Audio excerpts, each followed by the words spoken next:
Hello, Jerry Beal here, and this audio is entitled Relative to Our Self-Conscious Awareness, We All Live in the Same One Mind. I have experienced what I can only explain as living in the same mind, at least with my mother. And the experience was both dramatic and unexplainable any other way than I'm saying with this audio presentation. So I'll tell you what happened, and while I'm telling you this, just try and think of some other way things could have happened as they did, and still not for me to be connected within the same mind as my mother. And by the way, I hope you don't think I'm lying about anything here. There's nothing I treasure more than the truth.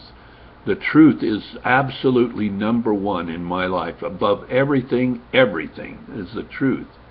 Because it's the truth that has freed my mind. And so, I'm like Superman. I do not lie, and I won't lie about anything. Not now. I used to, but not now. So what I'm saying is what I'm telling you here is the genuine truth. Here's what I'm talking about.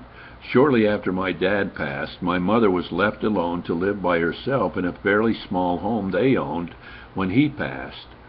Meanwhile, I was living with my own wife and children about 8 miles away from where my mother was living. My mother was living in a small home right next to a business I owned called Rockland Meat Company. She was helping me in a secretary kind of way, where when she was there, she would ring up the customers' purchases and take care of the daily money accounting, banking, and paying bills. So each morning I would knock on her door about 8 a.m. and she would have the money bag ready for me to put into the cash register. And then later in the morning she would come over and help me with people's purchases, so myself and the other few people I had for employees could go on about processing our meat products.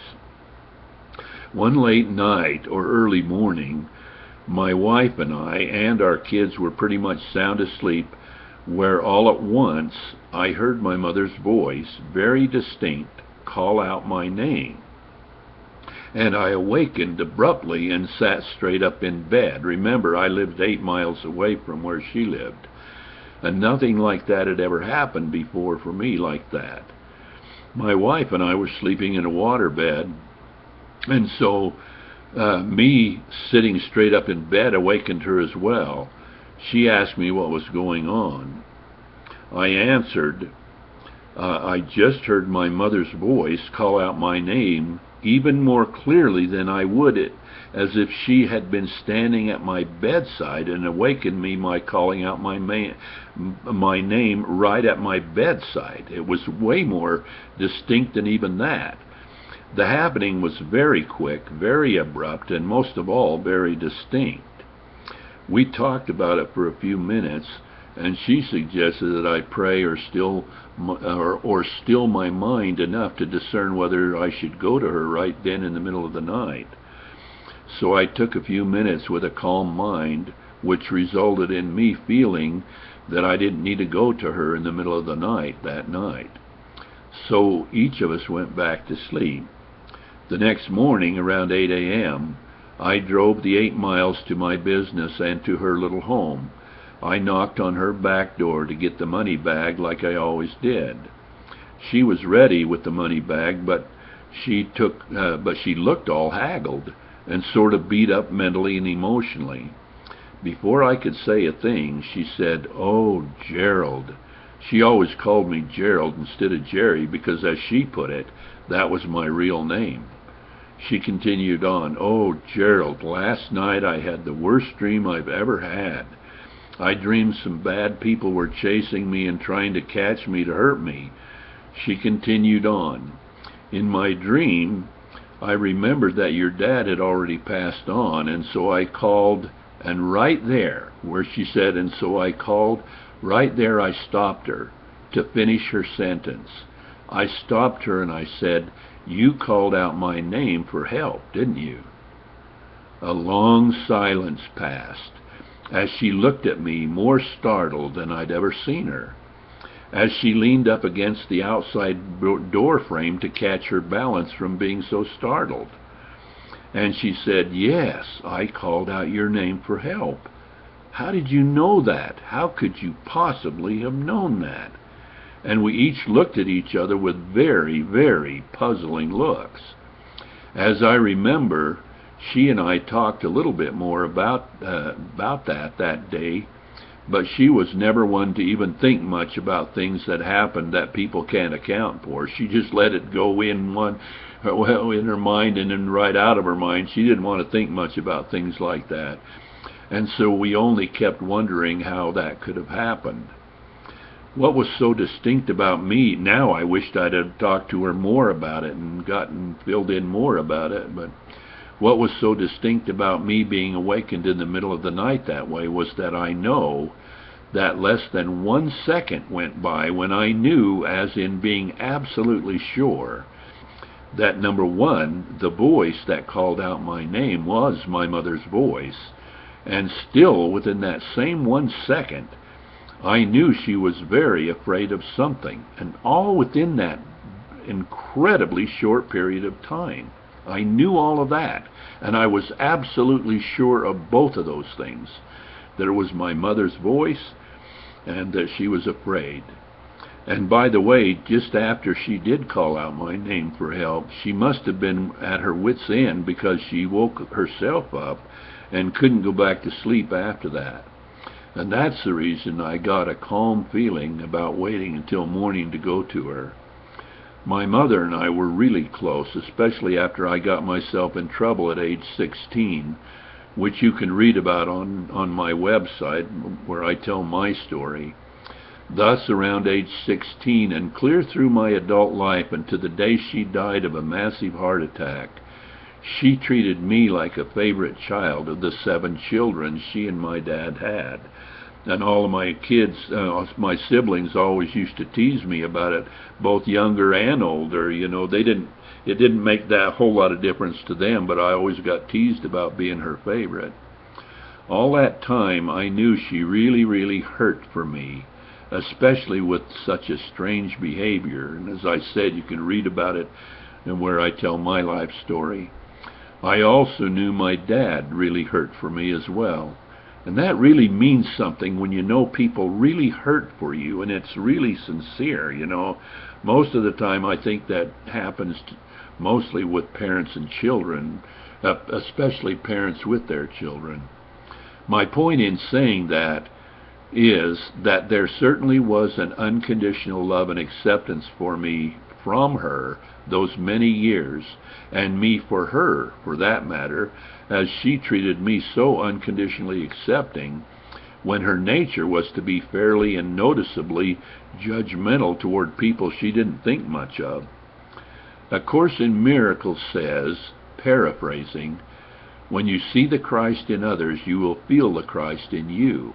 It's like saying the Christ in each of us is the one Christ in all of us. And by the way, A Course in Miracles calls that the sonship.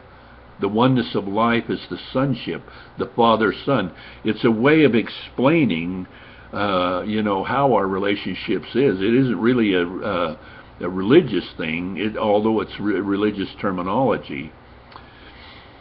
Or again, without the Christian terminology, it would be like this.